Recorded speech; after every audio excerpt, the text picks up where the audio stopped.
Does castration stop rapists?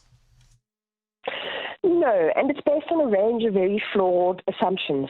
I mean, to begin with, it's a massive violation of people's right to bodily integrity, as well as the right not to be subjected to cruel and inhuman punishment.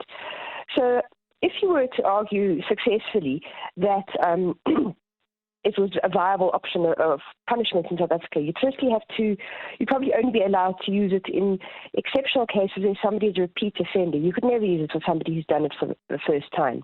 And if you look at the research, there's very little to suggest that the majority of rapists are repeat offenders. Two of the studies I've done, one in Gauteng and one national, does find that rapists who are caught, and I'm going to come to the emphasis on caught in a minute, that about 25 to 30% do have previous convictions. But these are much more likely to be for housebreaking, murder, and armed robbery than for rape. So those with previous convictions for rape are probably only about 5%. So that's the first thing that tells us that the assumption that because you've raped again, you're going to be a repeat danger to others is flawed. So that's your first problem. The second problem is, of course, that the vast majority of rapists are never A, arrested, and B, convicted.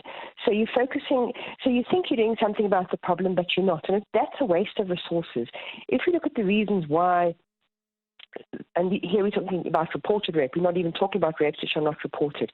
If we look at the fact that only about half of rapes result in arrest and about 7% in conviction, we can see that there are many problems in the way that the police investigate, in the way evidence is gathered, in the way cases are prosecuted.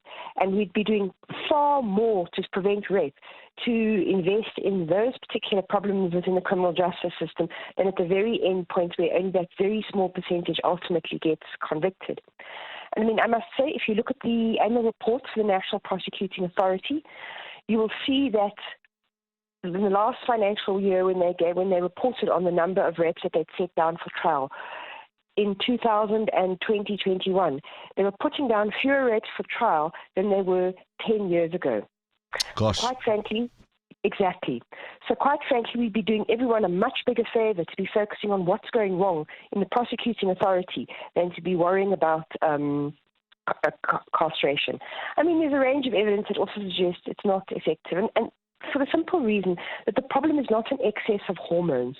The problem is problems in thinking, which come from all sorts of origins. And again, one would be doing much more to be putting in place effective programs in prison for that very small percentage who are repeat offenders. There are some people who might argue that there is a subset of rapists that is driven by abnormal cravings and that their proclivities go beyond some of the interventions that perhaps are more traditional, and that for these people, talk therapy, for example, cannot adequately address the issues that drive them to commit these crimes, and that these drugs could be helpful. Any merit in that argument? That's a hard one because that's basically arguing it's a kind of insanity defense that you can't control yourself or that this is beyond you or you're thinking you lack mental capacity. So it's a very difficult argument to make in the sense that there's very little evidence for support of that. I mean, in some countries, and particularly in the US, where it is practiced in some states, it can only be really done on a voluntary basis. Somebody has to ask and say, I think that I cannot control myself.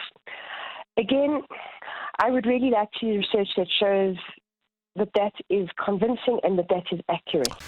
702. More than a radio station. Let's walk the talk.